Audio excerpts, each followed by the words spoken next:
Hi, I'm Bill O'Reilly. Thanks for watching us tonight. The defamation game, that is the subject of this evening's Talking Points memo. Right now, it is Ben Carson and Senator Marco Rubio who are being marginalized in the American press. Both men, of course, seeking the presidency. So aggressive reporting on them is certainly legitimate, but defamation is not. Talking Points well knows the game. Back in 2001, Michael Kinsley, a former editor at the LA Times, wrote a column that said, "I faked my working class upbringing." 3 years later, the despicable Al Franken wrote a book accusing me of lying, saying I did not grow up in Levittown, New York. Gleefully, the mainstream media picked up Franken's incredible deceit, calling me all kinds of names.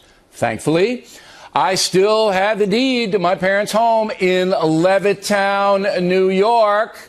You see it there on the screen. My mother got a big kick out of the whole thing, but I didn't find it funny at all. And of course, there was never any apologies.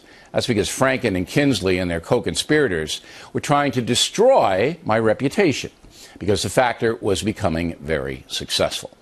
Same thing happened earlier this year. Far-left rag printed that I had exaggerated my reporting over the years. Again, I presented the evidence. The factor's ratings actually went up. Now, Dr. Ben Carson and Marco Rubio are experiencing the same thing. Let's take Senator Rubio first. There's no question that he has had financial problems in the past. He is the father of 2 boys and 2 girls who have been educated in private schools that cost money.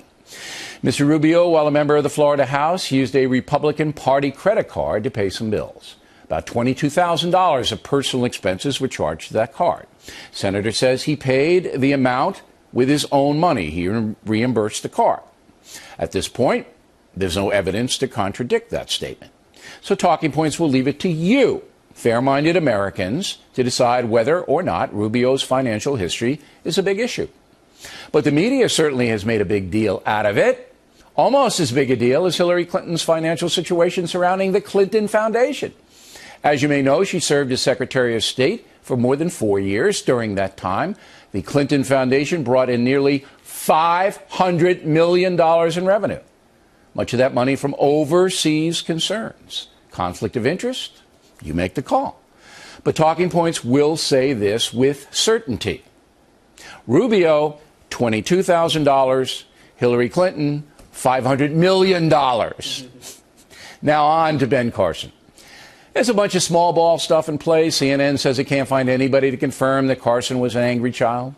Yet in a 1997 Parade magazine article, the doctor's mother confirmed an attempted stabbing incident by him. Wall Street Journal says it can't corroborate the doctor's claims that he protected white students during a school fracas. Finally, the Journal says Carson's explanation of a psychology exam at Yale doesn't exactly stack up, but the Carson campaign has produced an article by the Yale student newspaper that gives Dr. Carson some cover. Okay, fine. But is this really important? Remember a couple of weeks ago, Hillary Clinton testified in front of a House committee that she gave separate explanations of the Benghazi terror attack that killed 4 Americans. Remember that? Privately, Mrs. Clinton told people it was an organized terrorist action. Publicly, she went along with President Obama and blamed it on a videotape. So Dr. Carson's on the defensive about a number of tiny things in his life, while Mrs. Clinton largely got a pass on the entire Benghazi situation by the press. Does that make any sense to anyone? Now, some of you might accuse me of being partisan. That is false. If Dr. Carson has proved to be a deceiver, I will say that. If Marco Rubio used GOP money to pay private bills, I will report that. No problem.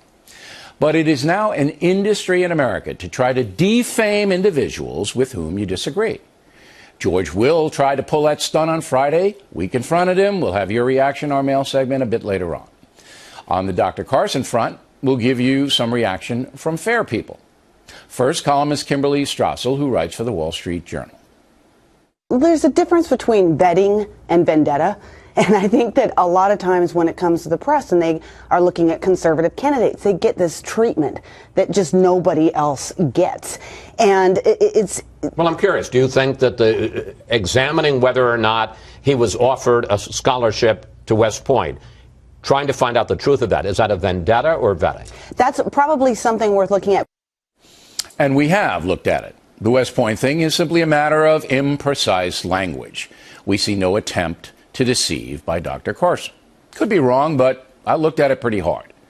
As Talking Points stated on Friday, it is simple to find people to say anything about what happened 50 years ago. Evaluating its own reporting, the Wall Street Journal editorialized this way today, quote, "Our view is that voters will decide what is or isn't a voting issue, and conservatives shouldn't play the Clinton game of claiming that challenges to credibility are out of bounds. But the CNN Politico stories don't strike us as all that damaging, much less disqualifying, and neither one undermines the truth of Mr. Carson's rise from poverty to the pinnacle of the medical profession," unquote. Now, that editorial strikes me as logical. No political candidate is perfect. Ben Carson has written 9 books, given thousands of speeches, done thousands of interviews. Same thing with Hillary Clinton, who also got hammered for misremembering her history. You may remember, she told the world she was under sniper fire in Bosnia.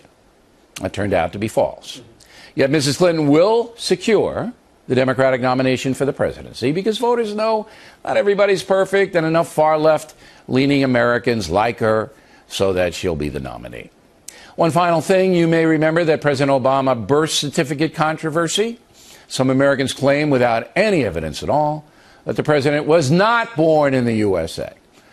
We investigated. The Factor investigated. And here's what we said 4.5 years ago. The state of Hawaii has once again said Mr. Obama's birth certificate is on file. A certificate of live birth has been released. Factor investigation also showed Mr. Obama was born in a Honolulu hospital, and we stand by our reporting.